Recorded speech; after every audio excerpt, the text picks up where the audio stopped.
Where does the real estate market go from here? This is a conversation I've been having with a ton of my clients recently, and even like water cooler talk at my office with my colleagues. And I want to have that same conversation with all of you, the viewers, because 2022 real estate prices shot out of a cannon. They were a runaway train, and they're going up that is basically at a pace that we knew would not last. You know, this can't go forever.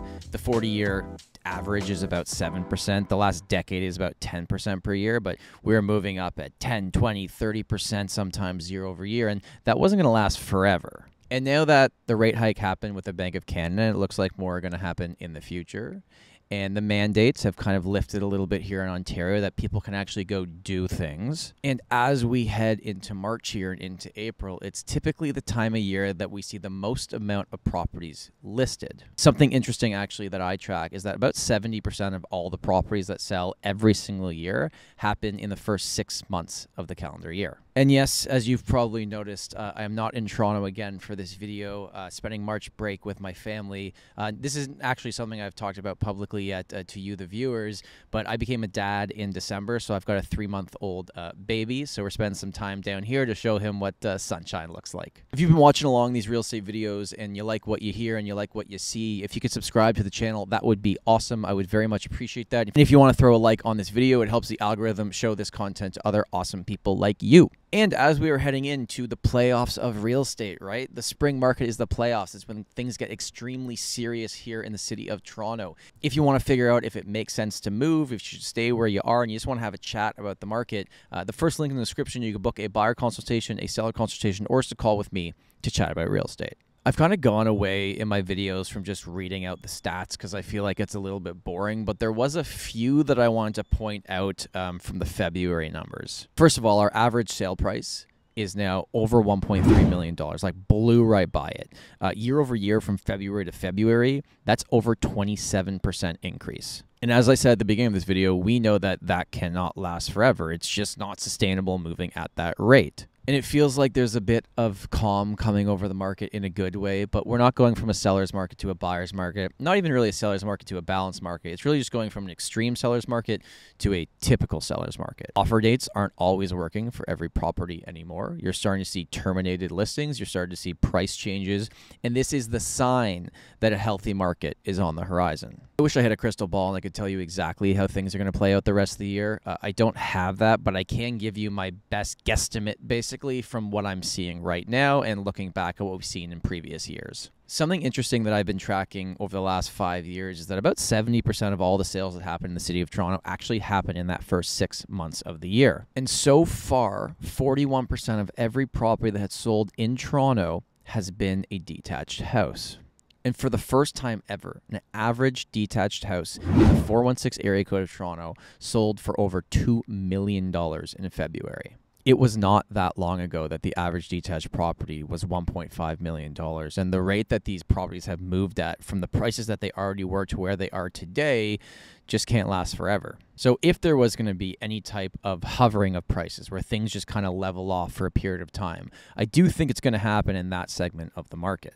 And I've brought up the fact many, many times on this channel why I think condos are going to have such a great year in 2022.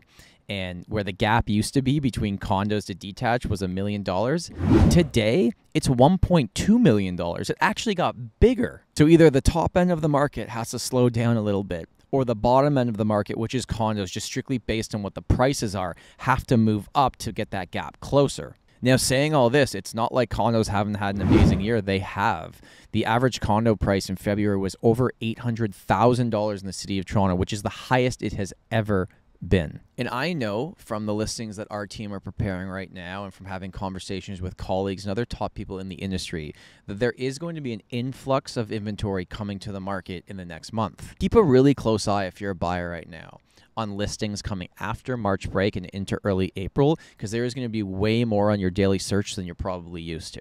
And this is a good thing. We need this. We need more properties to come to the market because it's going to mean that price acceleration is going to hover for a little while. And I actually think that February might have been the highest sale price month that we're going to have for the rest of this year. Now, that doesn't mean prices completely drop off, but if they jump up that quickly 1 month, hopefully they're going to hover for a while because moving at that pace cannot last forever. And now that travel is a thing again, and there's no vaccine passports in Ontario, and it looks like masks are coming off in a few weeks from now, all these things are getting us back to what we thought, previously at least, was regular life. And when these things happen, we can't just obsess over real estate and crypto and the stock market anymore. We have to go live our lives. And I think this is such a good thing, because it means that all this crazy amount of demand that's on the market, you don't have to ask yourself, as a buyer or a seller, why are you buying?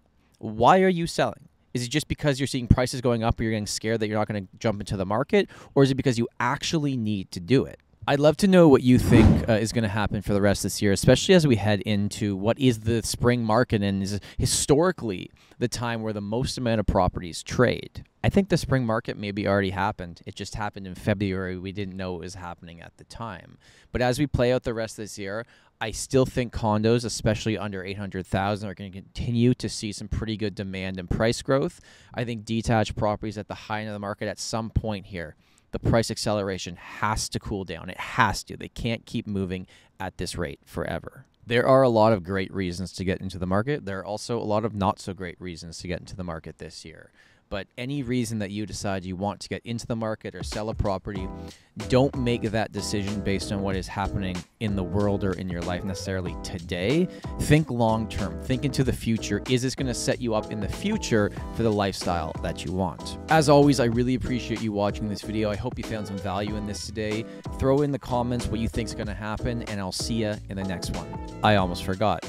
My name is Tom Storey, and home is where your story begins. I'm going to go take a swim. Bye.